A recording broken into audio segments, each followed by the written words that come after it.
महारानी द्रौपदी से इनकार कर देते हैं।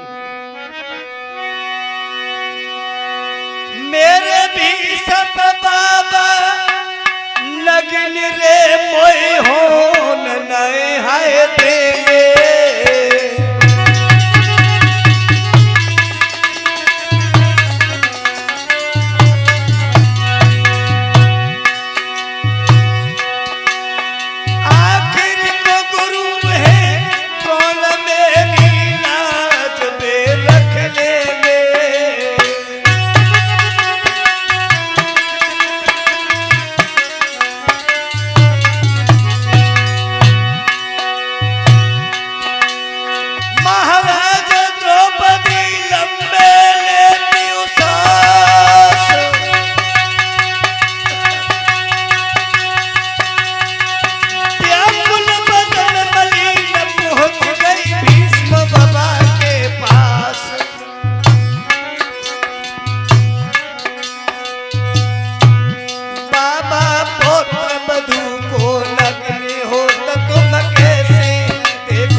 इस शरीर पर दृष्टि कैसे डाल दोगे?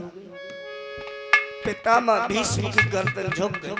समझ गई महारानी द्रौपदी कि जब पितामह हमारी सहायता नहीं कर रहे हैं, जो विश्व विजय कर सकते हैं, फिर इस सभा में मेरी रक्षा करने वाला कौन है?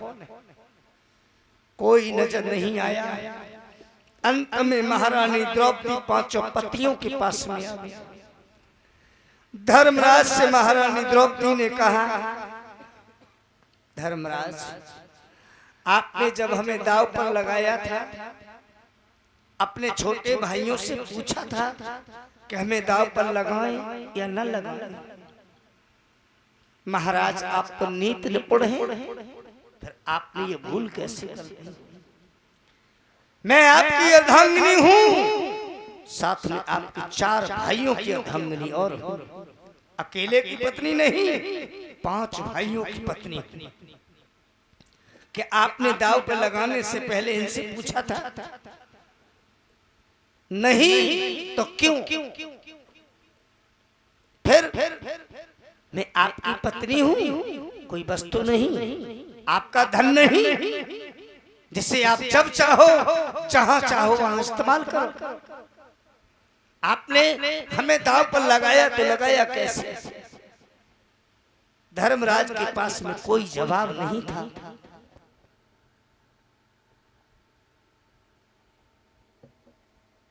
महारानी द्रौपदी घुटनों के बल बैठ गई। आज पांडवों के सामने रो करके कहती हैं, एक पति की नारी पति को जली लगती प्राण से प्यारी रे।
ताकत कहाँ गई, कहाँ गया वो पल शंख की तरह से गर्जना की मीन मार करके हमें विवाह करके लाए थे।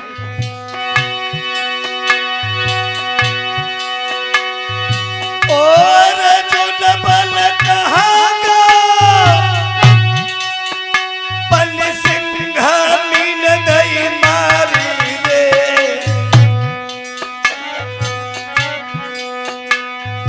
भीम और सहदेव नकुल का तुम हिम्मतिहारी रे।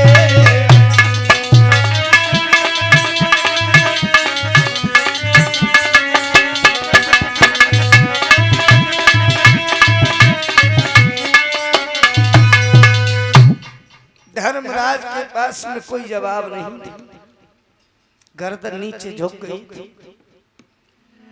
अंत में केवल इतना ही मुंह से निकला कि महारानी द्रौपदी, इस सभा में तुम्हें कोई बचाने वाला है नहीं। महारानी द्रौपदी, अब एक ही संसार में स्थान है जो तुम्हें बचा सकते हैं। अब हमारे सामने मत रो। इस सभा में जितने व्यक्ति बैठे हैं किसी के सामने हाथ मत फैलाओ। इनमें से तुम्हारी सहायता कोई नहीं कर सकता है। द्रौपदी, अगर अब रोना है तो दीन बंधु दीनानाथ के लिए रो, वही तुम्हारी रक्षा कर सकते हैं। रोना है महारानी द्रौपदी तो द्वारकाधीश भगवान श्री कृष्ण के लिए रो। आज कन्हैया ही तुम्हारी रक्षा कर सकते हैं। उधर दुशासन ने साड़ी पकड़ ली, साड़ी खींचने लगा। महारानी द्रौपदी अपने हाथों से अपनी साड़ी को पकड़ लेती। अभिमान रहा कि हम साड़ी को नहीं खींचने देंगे। कन्हैया नहीं आए।